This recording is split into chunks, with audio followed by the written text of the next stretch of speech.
என்னது ஃபுட்பாலா? அதைத்தான் சொல்ல வந்தேன். நீ உன் திறமையை வச்சு ஜலக்கு புழுக்குன்னு ஒரு ஆட்டி கோல் போட்டேன்னு வச்சுக்கோயேன், நம்ம டீம் ஜெயிக்கிறது எவனாலையும் தடுக்க முடியாது. ஒழுங்கா விளையாட மூஞ்சில அடிச்ச மாதிரி சொல்றாரு பாரு. இந்த வேலையை பார்த்து அதெல்லாம் எனக்கு மறந்தே போச்சு.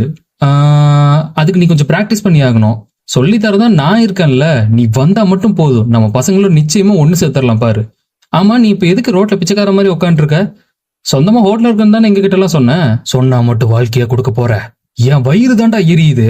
எப்படியாவது சியோலுக்கு வந்து பொழப்புத்தனத்தை பண்ணி பொழைச்சிக்கலான்னு பார்த்தா மேட்ச் ஆடுற என்ன விட்டுட்டு சீர பண்ற கேர்ள்ஸ் பாக்குறானுங்க. ரோட்ல குரலி வித்த காமிச்சு ரீல்ஸ் போட்டா அவுத்து போட்டு ஆடுற பொண்ணுங்களை தாண்டா லைக் பண்றானுங்க இவனுங்க. இதெல்லாம் பார்த்தாதுன்னு வழுக்க வேற எனக்கு விழுந்து போச்சு. உனக்கு முடி கொட்டினா மட்டும்தான்டா தெரியும் அதோட வலி என்னன்ட்டு. இதுக்கெல்லாம் யார் காரணம்? அந்த கடவுள் தானே. அந்த கடவுள் தானே காரணம். எல்லாத்துக்கும் அவன் தானே காரணம். கோவப்படுற அரமண்ட டிலா டாங்கு டாங்கு திருப்பி போட்டுவாங்கன்னு திருவள்ளூர் சும்மாவா சொன்னாரு? ஆமாண்டா, இப்ப நீ இங்க இருந்து போலன்னு உன்னை வெட்டி என் ஹோட்டலுக்கு மனுஷ கறி போடுறேன். ரொம்ப கோவப்படாதா, இருக்கிற முடிய வலிக்கிற போது